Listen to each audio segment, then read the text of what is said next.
Hey, talented ones, it's your identity coach, Athena Stewart. I coach leaders through overcoming rejection by identifying and developing their talented strengths with a faith-based approach to walk out behavioral excellence. Listen, today I want to welcome you to the first segment of Understanding Rejection. We're going to talk about it, going to spark the conversation. I'm calling it a secret weapon of the enemy.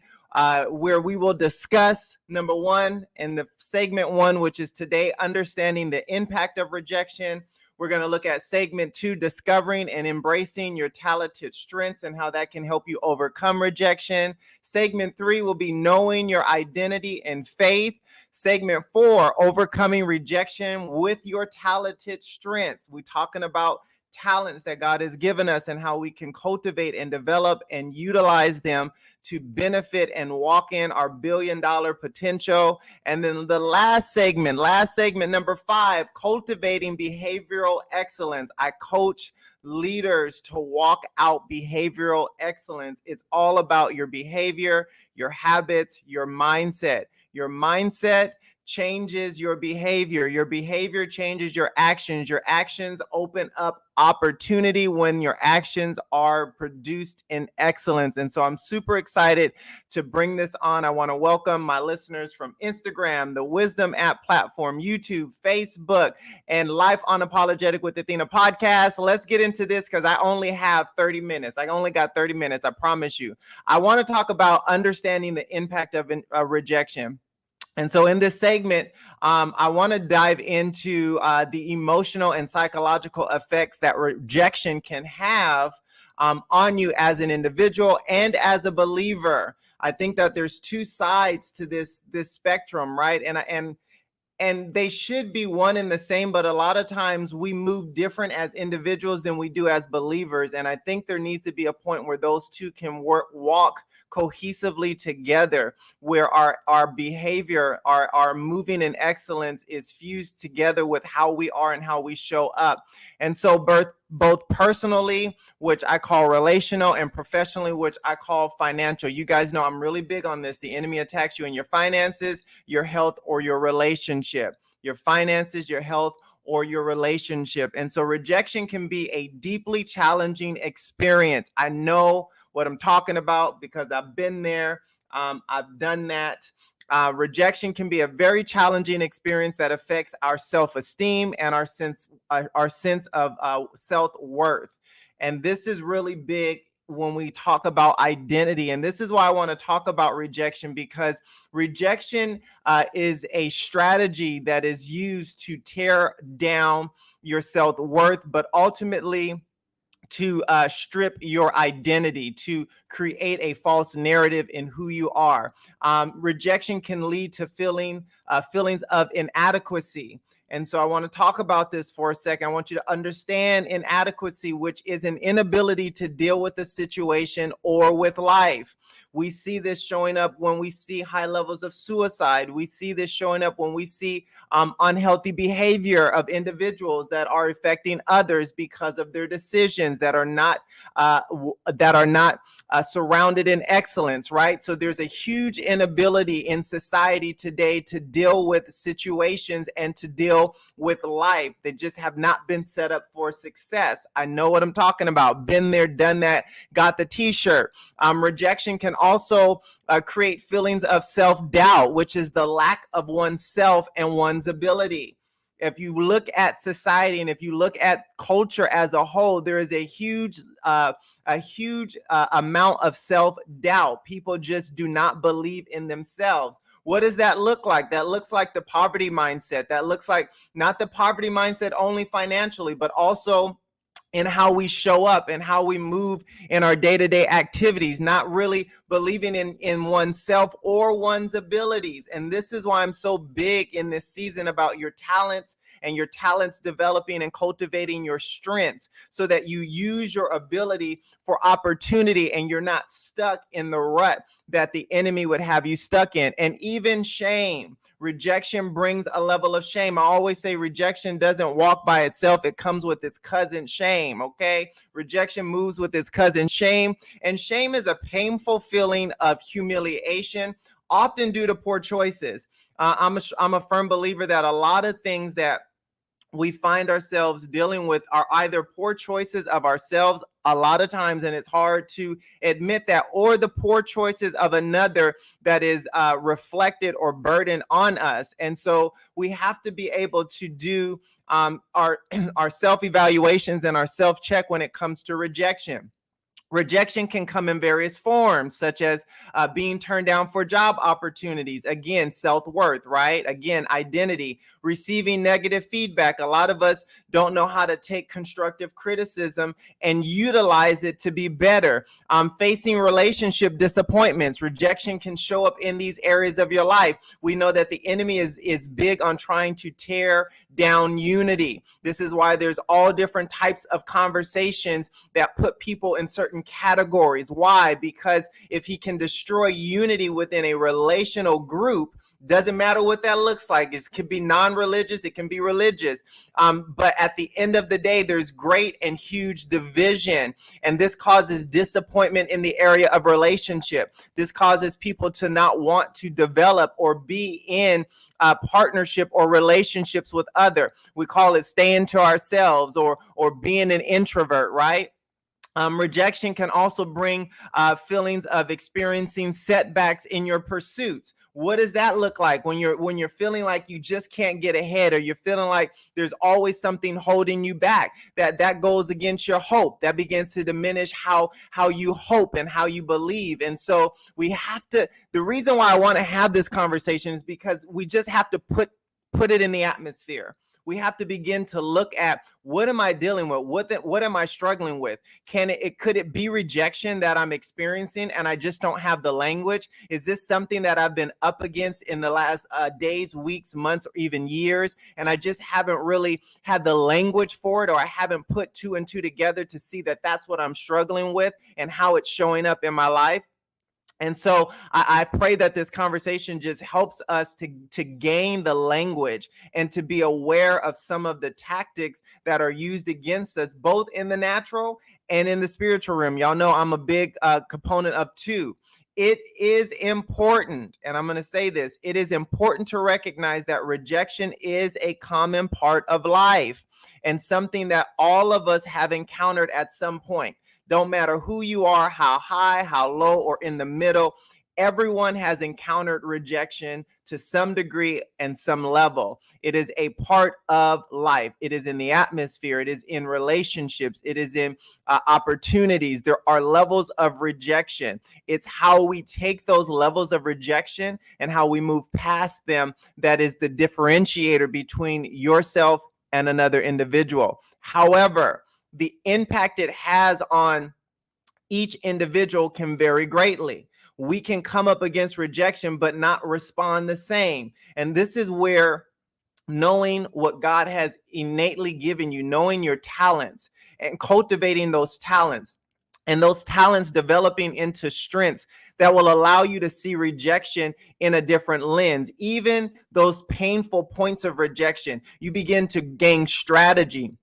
You begin to gain understanding so that you know how to move in and through different encounters of rejection. Rejection oftentimes can trigger negative thought patterns of beliefs of oneself, right? And so when we have when we as individuals have gone through things in our past experiences that have been negative, we create these internal triggers. And so a lot of times when we encounter rejection on any level, it hits a trigger. And when that trigger is hit, then it gets a pattern of our mindset begins, a wheel begins to spin of our beliefs of ourselves, or our beliefs of our abilities, or our beliefs of our worthiness, or our belief of our opportunities. And then we begin to have this distorted perception. When you have a distorted perception, it turns up as a problem where one's mind is not able to see the world as it is. Instead, the individual begins to see things in a way that is distorted and does not represent reality. okay, does not represent reality. And so you have these triggers and you begin to play these replays of past experiences of things that you have been through in the area of rejection. And so as these individual occasions or interactions with certain bouts of rejection take place, you begin to have these triggers, and then these triggers begin to create these negative belief systems that you have. And a lot of times we think we've overcome rejection. A lot of us think that we've walked through processes and we've built up a thick skin. But let me tell you something. Anytime rejection shows up, it's uncomfortable. Anytime rejection shows up, it's painful. Anytime rejection shows up, you have to take a moment to gain your bearings. You have to take a moment to see how to proceed forward. I'm talking from experience. I know myself to be a very strong person. I know myself to be a very strong person. I know myself to be able to bounce back. I got the bounce back in me. Okay. But when rejection shows up, a lot of times it can take the wind out of your sail. One thing that I've learned when rejection shows up is how to use strategy to overcome it. I have to gain control of my thoughts. I have to gain control of my emotions, and I have to make a calculated decision. It can't be a fair weather decision. I have to make a calculated decision, whether that be good, whether that be bad, of what I want the bigger picture of that experience to look like. And so a lot of times when we have these triggers hit by rejection and we get these distorted perceptions, and we begin to move in this distorted lens of the way that we're seeing the situation or the person or the circumstance, it begins to put us in a tailspin. And when this happens, many times it is due to factors including stress, anxiety, depression, and rejection that causes an inability for one to see their true abilities and potential. Their true abilities and potential. I'm trying to make sure I don't have people trying to text me on here. Okay, good. Sorry, y'all. I'm so busy. I can't keep up with myself. Let's see. Okay.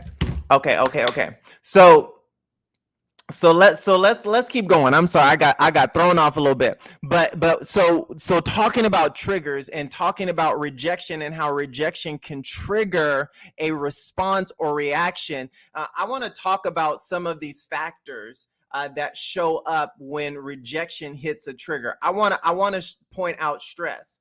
You're never going to get around stress. Life comes with stress. You have to begin to learn how to balance your stress. You have to begin to learn how to partner with the levels of stress that are going to propel you forward, whether that's at your job and it's a busy day, or that's at home and there are things going on. There are certain levels of stress that we should not be partnered with. The stress of things that you cannot control, the stress of things that you just don't have the resource to take care of. You have to begin to actually use the word of God and cast your care on him and allow him to create to change the narrative, to create the pathway or the door of opportunity. A lot of us partner with anxiety, even to the point where we say, I have anxiety. We begin to claim that thing as a part of who we are. We begin to partner with it in ways of taking medication. And I'm not downplaying the fact that we can walk into some anxious moments. There are times that will create anxiety in our life. I totally get it. It is a relevant and real emotion. If it wasn't, it wouldn't be a word. But however, the difference that comes in when you talk about anxiety, when you talk about depression, is about how you really partner with that thing, how you really come into agreement with that language, and how that language can become a part of who you are. So many people walk around with the labels of I'm stressed out as part of their identity. I have anxiety attacks as a part of their identity. I'm depressed as a part of their identity. And they begin to carry these things around like badges of honor, even to the point where some people get checks because they just cannot function because of the level of this and the level of that. And you have to really begin to think, what is the cause of this? I was laying in bed the other night and I was thinking about some triggers because I have these very anxious moments at night where I really have to calm myself down, to be able to get a restful sleep. And I know this is both a natural thing and a spiritual thing, but I really had to sit for a moment and say, you know what? I don't partner with anxiety, but I am encountering these anxious-based moments. How am I going to proceed forward as a believer? How am I going to proceed forward as a leader? You know, I think of myself, because when I'm experiencing something that's negative, I have to think of who I am.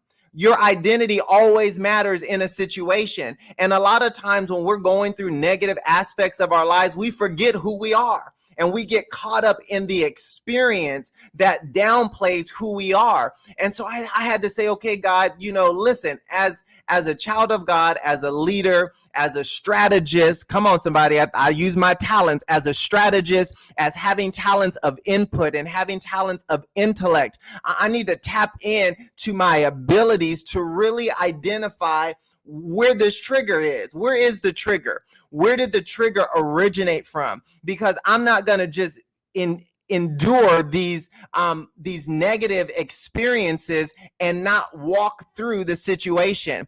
And I found that the trigger started in my childhood. It started where I was abused by my father. It started where there were certain scenarios where I was put in a position to feel trapped. And I never correlated waking up in the middle of the night, having these anxious attacks, feeling like I can't breathe, feeling like I'm suffocating. I never correlated it to that negative experience. And when I think about it, it's as vivid and as real as it was on the first event. And so now that I understand one of the triggers that takes me into an experience of anxiousness, I then think about the word of God. It says, be anxious for nothing, but in all things with thanksgiving and supplication, make your requests known to God. A lot of times we get into experiences and we don't use the word. We partner with the anxiety, but we don't use the word. And I can't help but go back to Numbers chapter 11, where we had the children of Israel partnering with negative aspects of what they didn't have versus what they wanted to have and what they maybe used to have. And so they partnered with these negative mindsets and these negative words and these negative conversations between one another. And it created a negative scenario. And then on the other spectrum, we had Moses, who also found himself feeling anxious and feeling overwhelmed because of the negativity of the people he was surrounded with. And so he complained to God. He didn't go and complain to others. So there was a difference in how the partnership took place. Some of us partner with the situation. We partner with the circumstance. We partner with our friends. We partner on the telephone calls. We partner with our coworkers, expressing what we're going through and what we're dealing with, and we never take it and partner with God. We never say, you know what, this while this may be an experience, I'm going to take it where it's actually going to have some true results, and I'm not going to partner with this thing, wallow in it, and allow it to become a part of who I am. But I'm going to share it with God, and I'm going to allow God to give me insight, because insight, out of all you're getting, get an understanding, creates strategy. Strategy creates opportunity. Opportunity creates the ability to execute, and execute creates the ability to overcome. I don't know where that formula came from, but rewind, watch the replay, and write it down. And so when we're looking at anxiety and we're looking at depression, these are often negative aspects of triggers from rejection that we partner with. The fear of rejection can also hold us back from taking risk. I call this prophetic and faith. When there are opportunities that become available to us, some of us are praying, asking God for this and asking God for that, and God begins to open up opportunity. But because the opportunity doesn't seem easy, or the opportunity doesn't seem like you want it to it doesn't look like you want it to look, then we become fearful of taking risks. We become fearful, saying, well, I don't think I know enough to move, or I don't think I'm ready in this season to move. But some things have to be done in a risk mindset. I like to think of that as prophetically. I'm going to move prophetically and take risk. I'm going to move in faith and take risk. Rejection also will come with its cousin, fear. okay? And it's cousin fear will try to hold you back from taking risks of pursuing your goals and fully embracing your talents and strengths. Y'all got to get this. God gave us talents, and it is our job to develop and cultivate and identify those talents so that we can work those things and they become strengths. And when those talents are worked and cultivated, and they do what it do, and that strength is developed, there's a level of confidence that comes. Let me tell you what cousin fear and cousin shame cannot do. It cannot overcome a person who knows who they are. It cannot overcome a person who knows where they're talented. It cannot overcome a person who can really verbalize who they are in the natural, who they are in the spirit. When you can really show up and show out in who God has created you to be, and also who you have worked hard to develop and cultivate yourself to be, and to have a full understanding, there's a level of confidence that busts down barriers and doors. Understanding the impact of rejection and the weight of it, we have to be able, as believers and even just as individuals, we have to be able to understand and recognize the impact of rejection. Please know you are not alone in your experience of rejection. So many times when we're going through rejection, a lot of times we can feel isolated. We can feel like nobody understands. We can feel like nobody gets it. It could be a small experience of rejection all the way to a large experience of rejection. It can come from people that maybe our family members love, but they don't understand what we're really dealing with. It can come from people that we've looked up to and everybody adores them, but they don't really know what we're experiencing. You are not alone when it comes to experiencing rejection. It is my intent in this conversation to set the stage for discussing how knowing one's identity through talents and strengths can be a transformative approach to overcoming rejection. Why do I say that? When God began to talk to me about learning about my talents, when he began to highlight Matthew 25 and Luke 19 to me, and how it was so important for this new, I call it awakening experience to take place, I didn't fully understand the weight of it. So my journey with identity has been a long journey. It's been a very difficult journey. But in this journey, specifically of identity, I've had these aha moments or these awakening moments in the area of identity. And every time that God sets me up to have a new experience when it comes to identity, I'm always blown away by the layer or by the creativity that God creates for me to fully have an experience and say, wow, I'm learning a little bit more about myself. Here's the caveat to that. While I learn a little bit more about myself, I also learn a little bit more about God. I also learn a little bit more how God will show you things. I also learn a little bit more how God will walk you through some things. And so as he began to really lean on me or impress upon me to really pay attention to the parable of the talents, to look at it from different aspects, to look at it from different understanding viewpoints, I began to see the importance of knowing an individual's talents and how knowing an individual's talents created opportunity to enforce one's self-worth. Knowing an individual's talents created the opportunity to develop further confidence and further opportunity because of the confidence that's developed. And so I want to look at the segment that we're in, and I got to get out of here. I said I was only going to be about 30 minutes, and I got about 6 minutes to go. But I want to look at this segment, understanding the impact of rejection, and get up off of here. I promise it's going to be very short. In order for you and I to understand the impact of rejection, we must start with discussing the emotional and psychological impact of rejection, both professionally and personally. Why do I say personally and professionally, or professionally and personally? Because the enemy always attacks in one of three areas.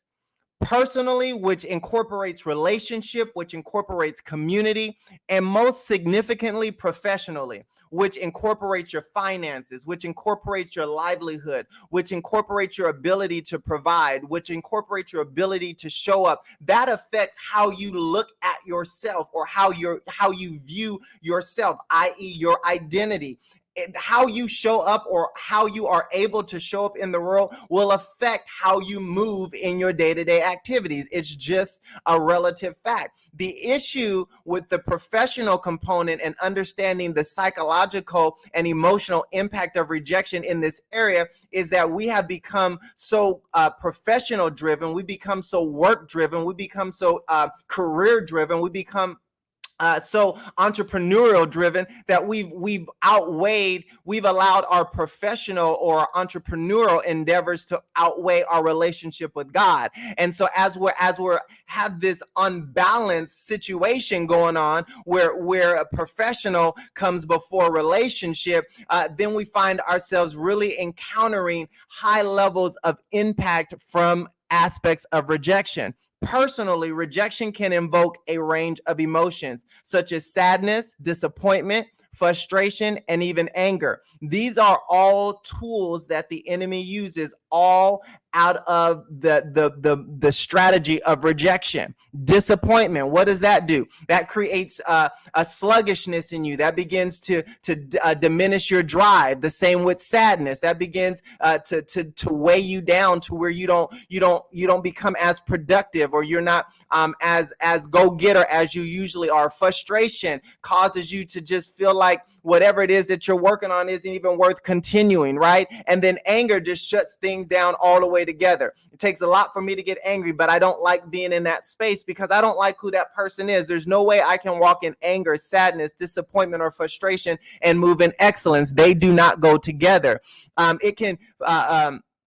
Rejection can challenge our self-confidence and trigger feelings of unworthiness and a sense of being unlovable. This is where it comes to our relationship with God. A lot of times when we're experiencing life situations, and I like to say in this season, life be lifing, okay? Life is lifing in this season. And when life begins to lifing, we begin to feel unlovable. We begin to feel a diminish of self-confidence. We begin to feel unworthy. And that really begins to center around our relationship with God, because we feel like if we were worthy, or if we were loved, then we wouldn't necessarily be experiencing. And a lot of this is more for the new believers or the believers who aren't as seasoned.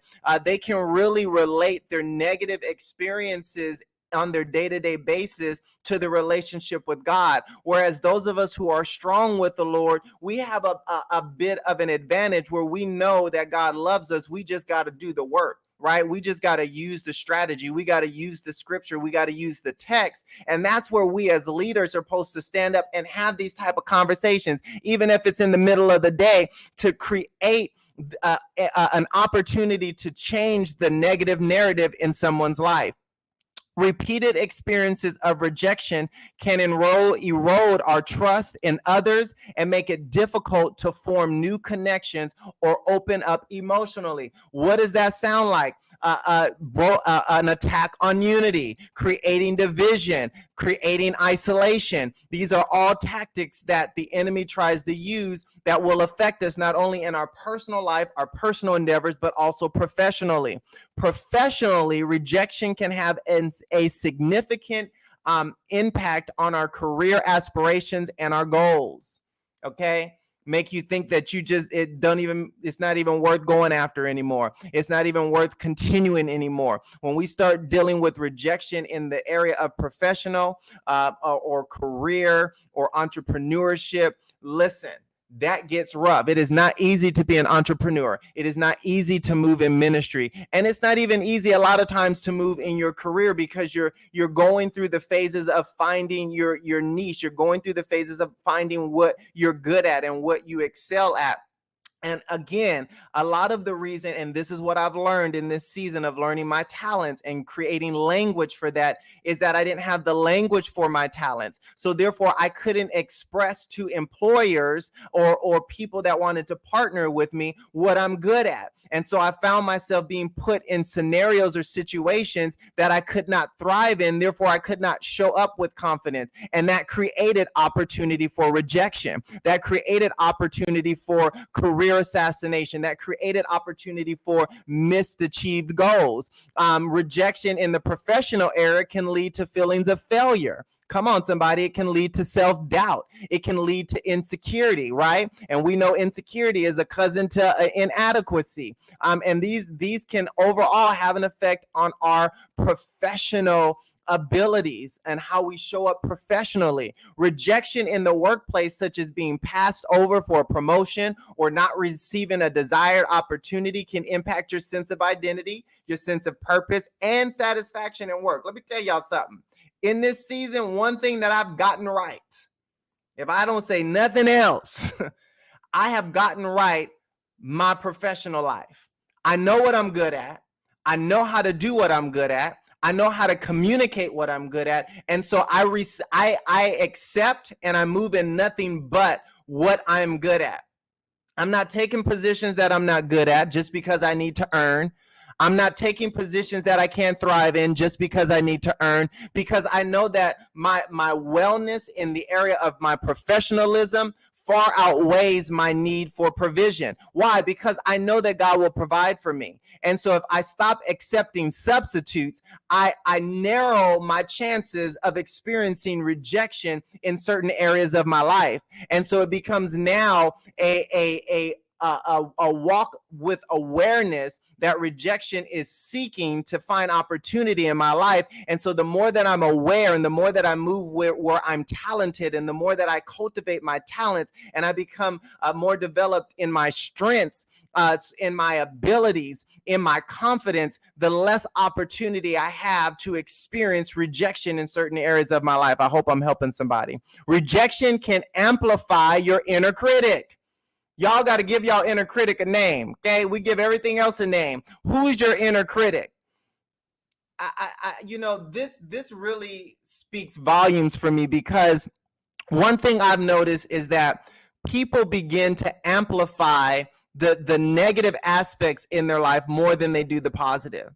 And so when you're dealing with rejection, it becomes an amplifier. Y'all know what an amplifier is. When you're in your car and you're driving and you turn up the music, that amplifier will project the music. I got to get out of here. So rejection can amplify your inner critic and negative self-talk, reinforcing your limited beliefs. This is part of my coaching program. We do a big piece of limiting beliefs, because many people don't understand that you walk around with a whole basket full of limiting beliefs, and that becomes part of your narrative, that becomes part of your story, that becomes part of your day-to-day actions, behaviors, and the way that you process thought. And so you begin to reinforce these limiting beliefs because of rejection, and then that diminishes your capability. It can create a fear of failure or a fear of putting yourself out there in future endeavors. You begin to just turn down opportunity because something else didn't work out, or because you didn't see the last project through.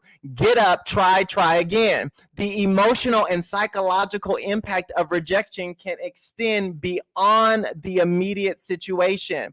This is why we have to have the end in mind. Another part of the coaching program I'm building out is titled Having the End in Mind. It's your personal mission statement.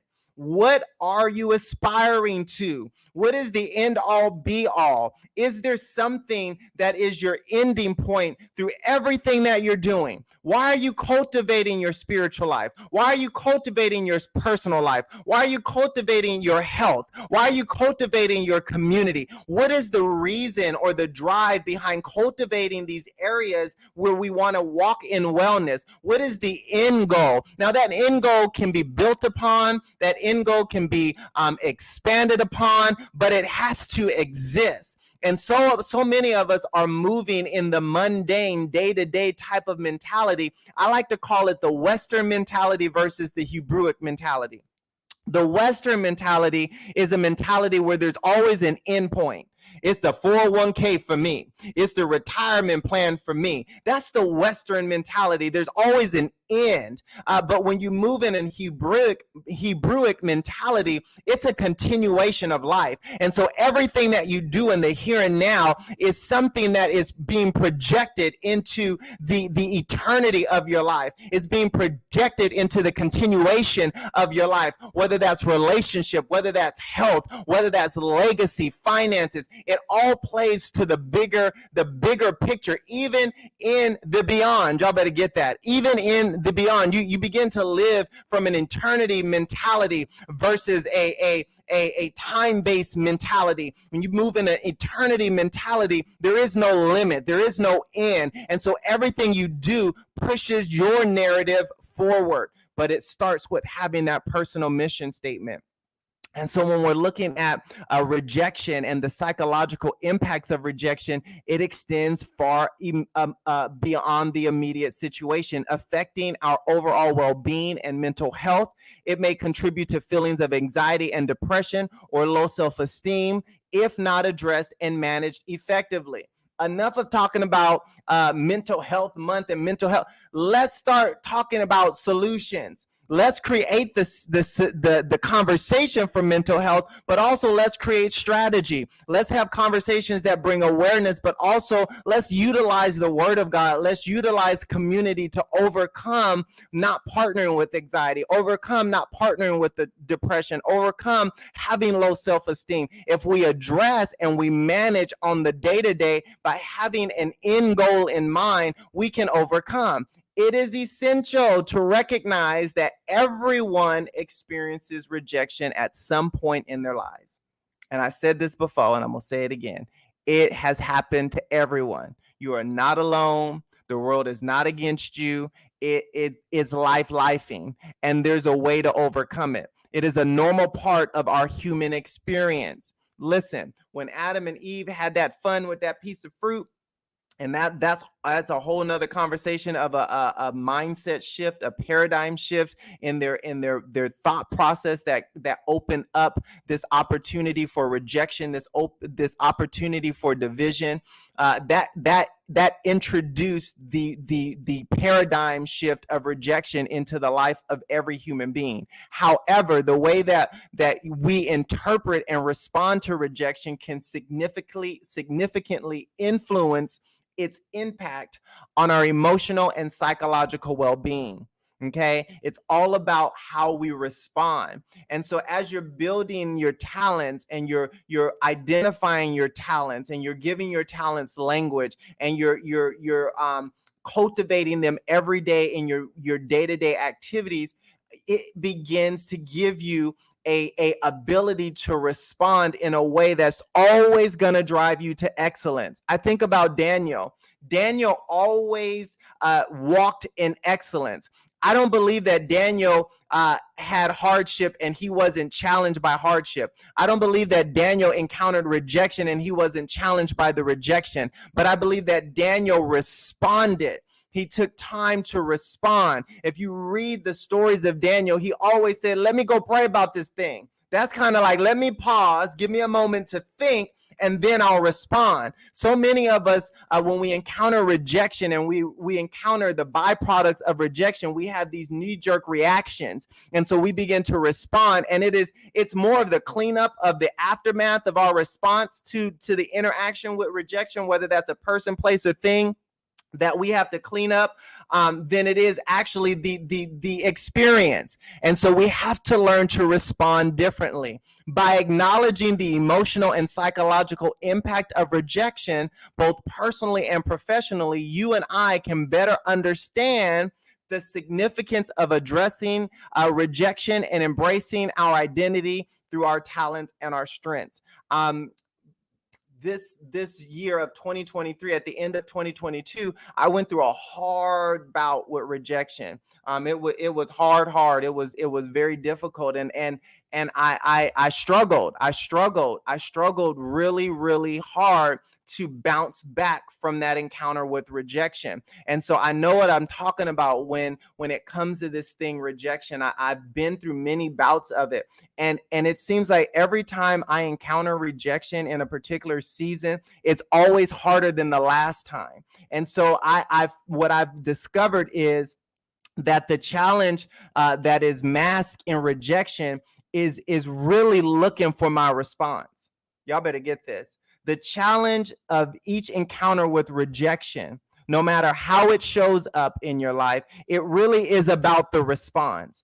I can't help but constantly pray for the mantle of Daniel. It's one of the things that I've asked God for. And I think that my last bout of rejection was because I asked for this mantle, this mindset, this behavior of Daniel. Like, I wanted to move in such a spirit of excellence like Daniel did, that people would know me by that behavior. I can't get over the story where there was the writing on the wall, and the king saw the writing on the wall and he was terrified, and nobody could interpret the writing on the wall.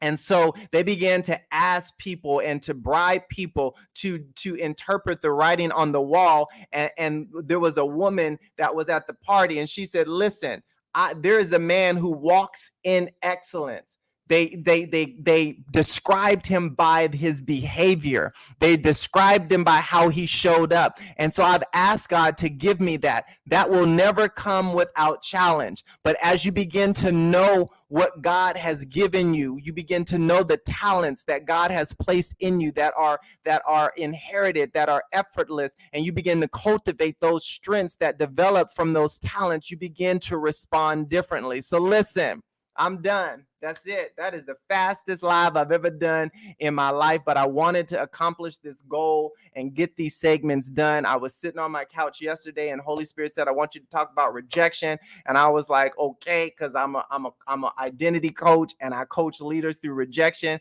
And he was like, I want you to talk about what you coach leaders through.